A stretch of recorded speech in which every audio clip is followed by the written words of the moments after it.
Hello and welcome to Subbies TV, episode 2. We are back. We've got great response from last week, so thank you for that and all the photos that have been sent in. We're loving it. Let's get straight into the show. Introducing our panel this week, we've got our co-host Slammin. Hey mate. G'day Ninja, good to see you again buddy. It's good to see you back.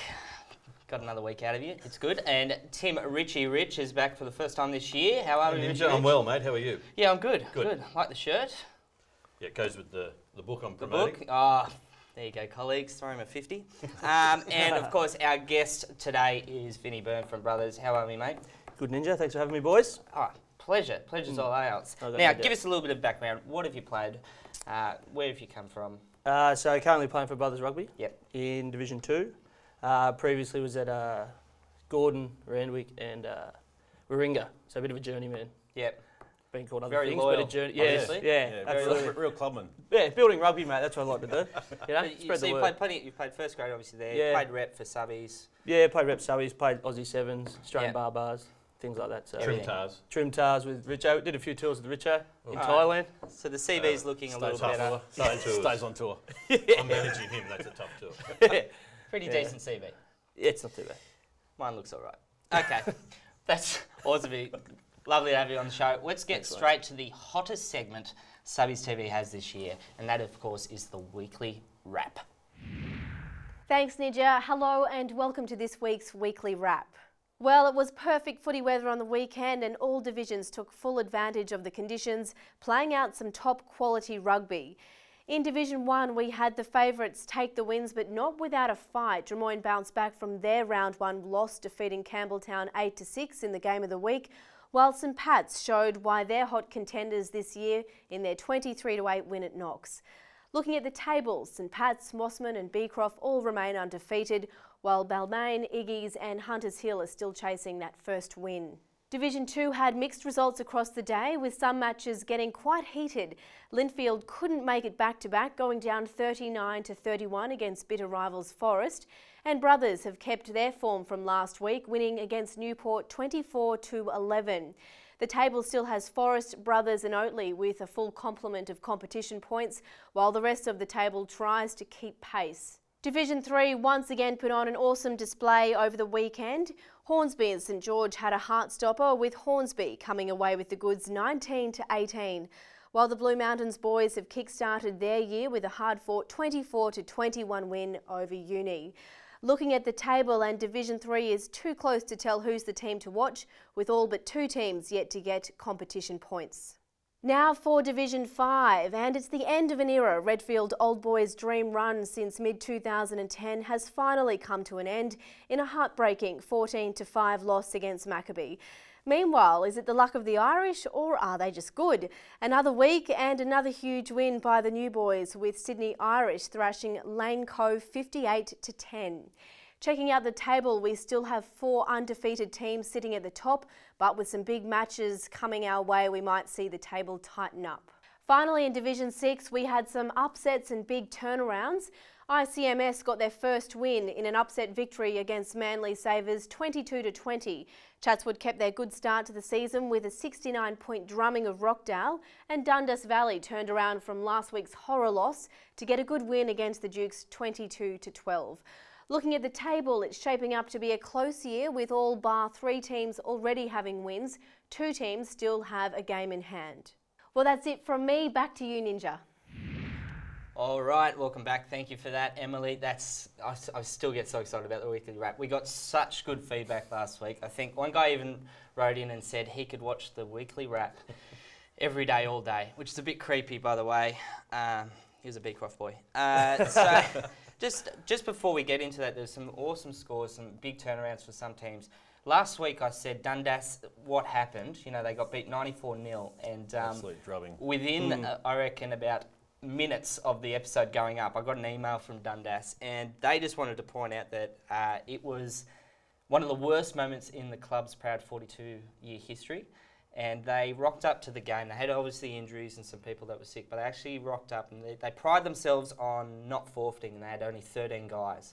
They were down 19-0 at half-time, and then some refs' decisions and running out of steam. That's why they got tanked last week. So That's Sorry, they're blaming the ref? Yeah. For 71 points. Fair enough. Yeah, but 19-0 at half time and then to get... That's a pretty good effort. That's awesome. You should have asked to stop after that. But, you know, thank you for writing in.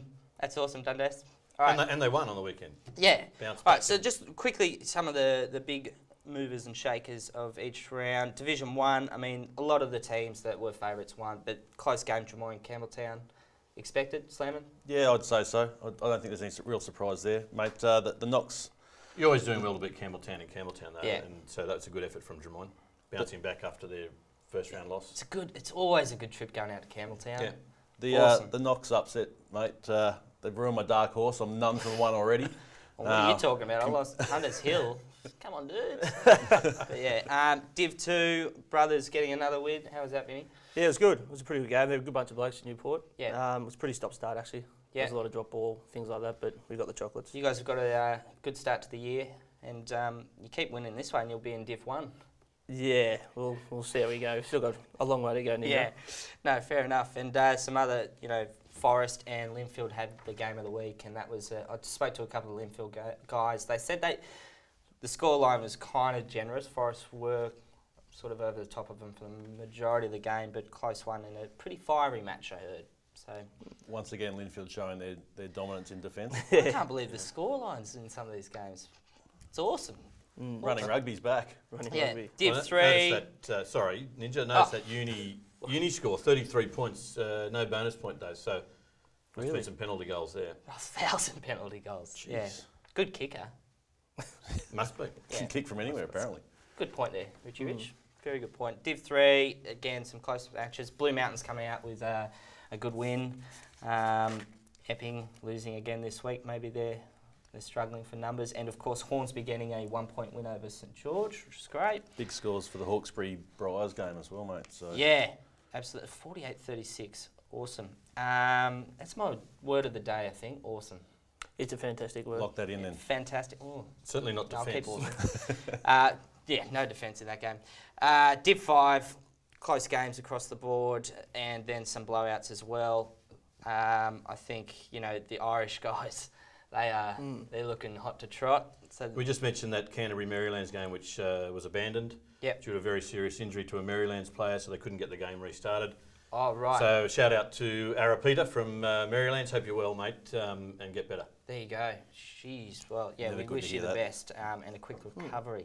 And, of course, the reign of Redfield coming to an end. Yes. 2010, how many games? 42 in a row they won. 3 premierships? Yeah. That is a great effort, but Maccabee, too strong, 14-5. They So wouldn't they're have known looking what strong. to do with themselves. And then Div 6, of course, you know, one of the big upsets was ICMS getting over Manly Sabres. Yeah, so That's that was awesome. Surf must have been up. Surf was up, and that was a match they played at going Manly there. Oval. I'm striving to say awesome about 50 times this episode, and then you come in with that pun. Well, it was awesome they played at Manly Oval post the Shoot Shield. Had a big crowd, Yeah, which was good. That was all organised by ICMS, so well done to them. great effort to everyone over the weekend, and make sure you send in footage and stuff because those last minute wins, we want to see that. And obviously the tables, we won't go into it again. We're early days, but you know, some early teams getting a good start on the season, bonus point wins, etc. But across the board, looking pretty schmick. So moving right along to the games of the week that I've selected. In Div 1, we've got some Pats and Beecroft. What are our thoughts, Slammin? Mate, look, Pats are coming along real strong at the moment. I think they're going to be a force to reckon with again this season. Crofties are renowned for their fitness, but I think coming up against some of these bigger boys, they might be in trouble this week. Sure. Yeah, I'd pick Pats, but only just, I reckon. Yep. The other one to watch there is Colleagues Balmain. Yeah, that'll be a good one. And Balmain are sniffing for that first win. That's at Colleagues, though, so... Yep. Oh, no, the Colleagues will be very tough to beat, Yep. but Balmain wounded after 2 losses. Yeah, and they did put in a really good effort on the weekend against the Mossman boys. Some huge hits pulled off, and they're a great outfit, and their lower grades are winning games, so it's not like they don't have the depth. Luck's not going their way. Div 2, Forest and Oatley. What's your thoughts there, Vinny? Mate, I'd have to say Forest in that one. Yep. They've done some pretty good recruiting in the off-season. They've got Will Bryan. He signed up with them. He's been playing down at Shoot Shield, down at Manly for the last few years. they've also got a few blokes here, Brooke Eady, and that's back. So we played them in a trial, but they were pretty short on numbers.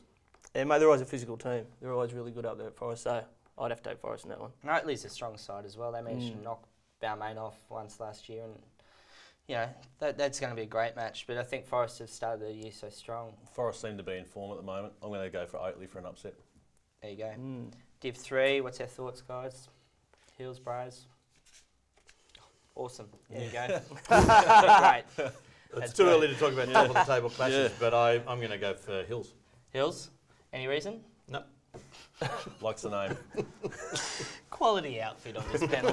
Quality outfit. Moving to Div 5, Canterbury and the Vales. I think Canterbury, they're a big side, aren't they, too? Look, I'm not sure. They didn't finish their game on the weekend, obviously, so maybe they'll be fresh. Yeah, that'll be a close game. And then Chatswood, the new favourite team. Well, it's not new. We loved them last year, but they're 2 from 2, and you got an email? I got a text message from... Text? Yeah, mate. Sorry. One episode and people are already contacting me, which is great. Yeah. So Scotty Miller from Chatswood Rugby sent me a text and he's pretty pumped, saying that the boys are all really positive and they're looking to have a massive season this year. Yeah, that's cool. It was a 71-point win from a club that barely won a game last year. I think they're on more points after 2 rounds than they were all of last year. So there you go. That's a huge turnaround from last year. They're looking good. Sitting pretty on the top of the Meldrum Cup table. If the season was to end today, it'd be great for them. All right, guys. Well, we're going to take a quick break and then we'll be right back. The Bunker Studios in the heart of Sydney's CBD is a unique production space that specialises in producing online video content. Your audiences are 5 times more engaged and they are 85% more likely to buy products and services when you have video on your site. So whether you need small video campaigns or want to produce a live event that can interact with all your database, contact the Bunker Studios or visit our website.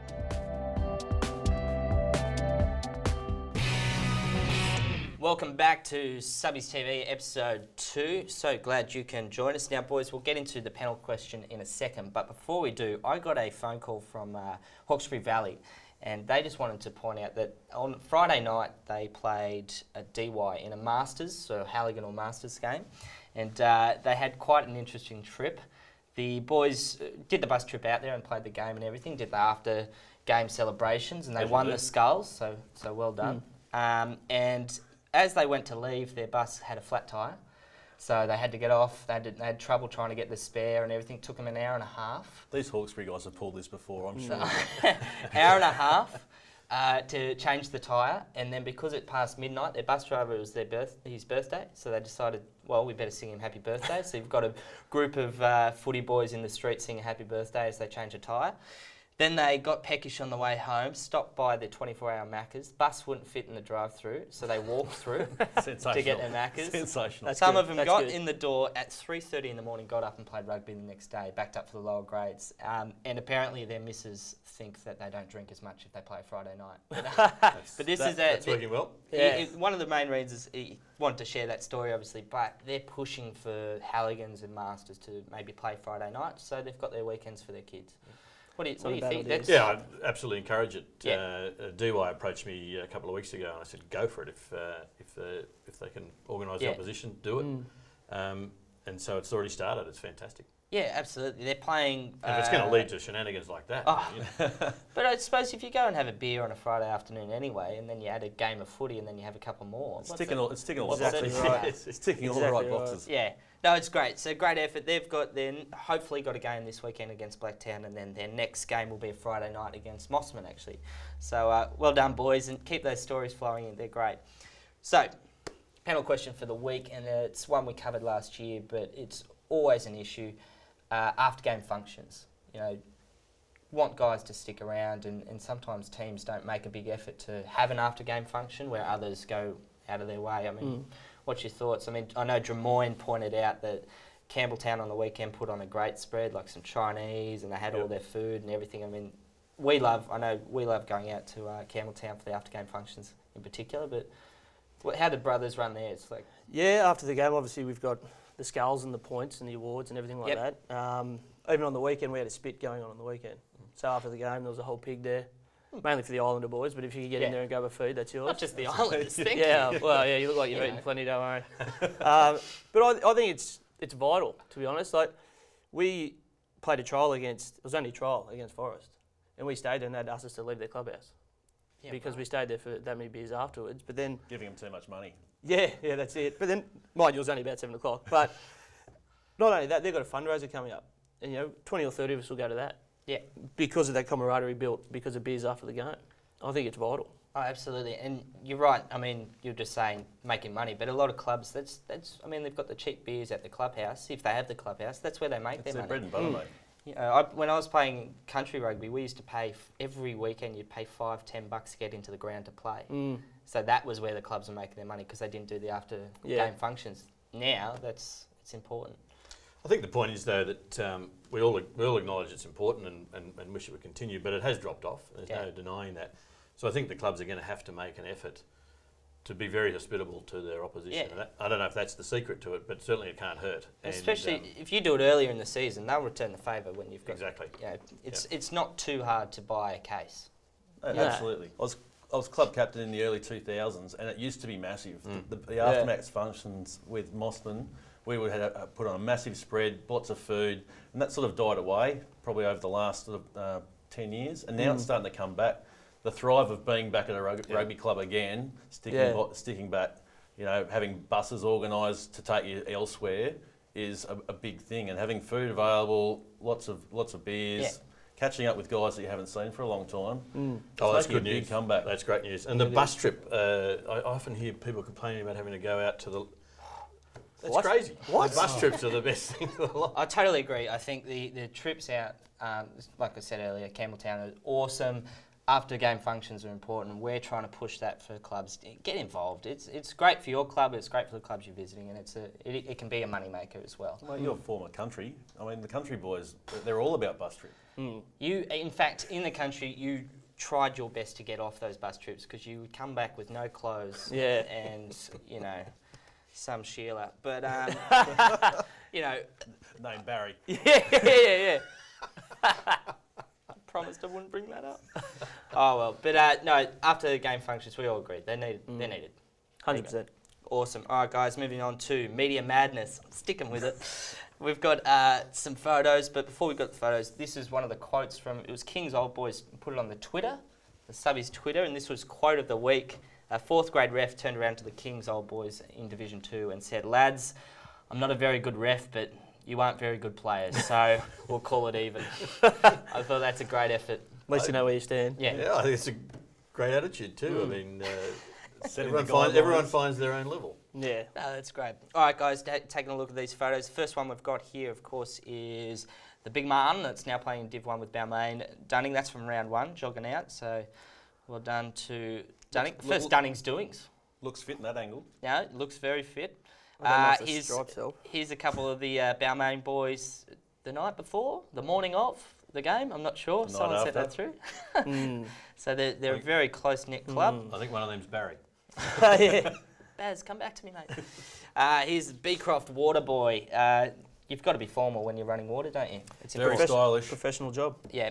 And they went for a pub crawl. So this is round 1 as well. Went for a pub crawl that night, and they couldn't explain to me how, but this guy just happened to pick up a headdress at some point along the crawl, and they can't explain where he got it from.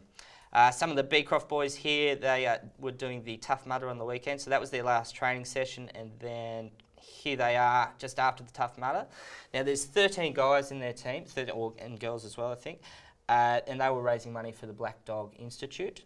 Their goal was $2,000, and they were, as of just the other day, over $4,000 they raised. So they did that on Sunday, the day after they played footy. Yep, Wow. yep. So they all got up next day and went and did that. Huge. And they're still looking for donations, so you can get in contact with Beecroft Rugby. Very worthy cause too. And throw some cash behind that. Yeah, absolutely, great cause. Moving on, some more Dunning's doings. This was from the weekend. They're just having a quick chat there, just talking shop, and then the rest of the team just thought they should stop talking. Paddy Nicholjohn's pretty reserved bloke at the best of times too. So. Well, not so much. Look how much skin he's showing there. So he's trimmed down. He's trimmed down. No, great effort. No, Dunning got there was a lot of good banter on the sideline from the weekend. So they're the photos of the week. So thank you to everyone that sent them in, and we are more than happy to receive them, so keep them coming. Now, we're trying to start a trend. We've got some footage, which I'll show you in a second, of the Mossman and Balmain boat race, and what we're setting the challenge is we want to see the best boat race team. So I'm timing it, and we're going to put up a list. We'll have a table. So here's the first one just here of the weekend. So you can see all the lads, and they're started well, and it was, you know, they're pretty much the favourites there, Mossman, I think. It's an okay effort. Yeah. So it's pretty good. Pretty good. I don't think Woofers slowed it up a bit. The Balmain guys, there was a bit of controversy, they pointed out. You saw a bit of spillage. So the question is, of course, I mean, we're playing rematch, yep. So round 2, when they go against each other, rematch. But the time that they recorded was 21.1. It's pretty quick for a boat race. But then there should be additional penalties, like 1 or 2 extra seconds for the spillage, because it's just flat out cheating. All right. I might do that. All right, we'll put a bit of research into that. All right, well, here we go. Yeah. This is what I'll do. This bit of research in your own product would have been good. Just happened right Breaking now. News. 2-second penalty for minor spillage and a disqualification for a major spillage. So from that angle, there's a minor spillage. So Mossman, you're going to be 23.1 seconds. That's going to be the time to beat. Send in your videos. We want to find the best boat race team in Suburban Rugby. And I think... in Sydney Irish, you're not allowed to send it in. Yeah, I was about to say, Panda put the challenge out last week, mate, so I think they need to send some footage and see how good they really are. So I think it could be a hot new segment. We get these boat races. So got the table there, got the times, and the challenge has been set. And drink responsibly. Yeah, of course. We don't want people doing that. And if you can't beat Mossman's times, seriously, you must be. Come on. You must be. Who was your old club? Old Iggies, they will beat that, no problem. They can't win anything else, but they'll win that. Okay. Well, you will notice I'm not in the boat race team there, so let's just keep that in mind before you go attacking me. God. All right, Iggies, bring it. All right, club announcements. Colleagues, this is for you, Timmy. Colleagues Rugby have their 80 years of rugby this year. The book, which Tim is holding up for us here, Sky Blue Winters, written by Vance Lowry? Dr. Vance Lowry. It traces the history of Colleagues Rugby from 1933 to 2012. So that's a great effort, and 80 years, awesome. Yeah, and you know, obviously a great Subbies club, and they've got a great history, so it's all been documented there. And the book is available to be purchased through their website for a cheeky $50. So grab a pineapple and buy the book. That's a great effort. Great effort. Mossman have their Ladies' Day on the 4th of May. You can go to their website to see all the details, and that's shaping up to be a huge day full of lovely ladies. They say that they might have about 400 women turning up to the event, so the more the merrier. The more the merrier. Stop it. A lot of See you women. there, Vinny, after the game? Yeah. I'm injured that one, don't worry about that. Vinny will be playing 5th grade Mossman that day. Headgear on, don't worry, I'll be fine. Of course, Holdings, Minsky's, yes. Yes, it will happen. Yes. Holdings Bits, of course, is on every week. He throws it out on the Friday, and this week he's taking a look at, say your sentence right, Redfield's Dream Run that's come to an end. And he's also got the best place for you to see the best tweets and videos, some cheeky videos of the week as well. So make sure you always log on to Subbies Rugby and see the Holdings Bits. We are also looking for sponsors still. So if you think you can be a sponsor of this fantastic show with people like this, look at this panel. Come on. Get in contact with us. We need your support. So contact us at info@subbiestv.com.au and get behind the show that is rising up to be, I've heard, best show in the world. So that's my sponsor's pitch, which is going down like a treat. If anyone has any photos or footage that they want to send in, of course, you can send it into rugbystuff@subbiestv.com.au. The more the merrier. I don't work in marketing, clearly. Before we wrap this up, boys, let's just take a look at our Dark Horse. Now, Dark Horse is still Division 1.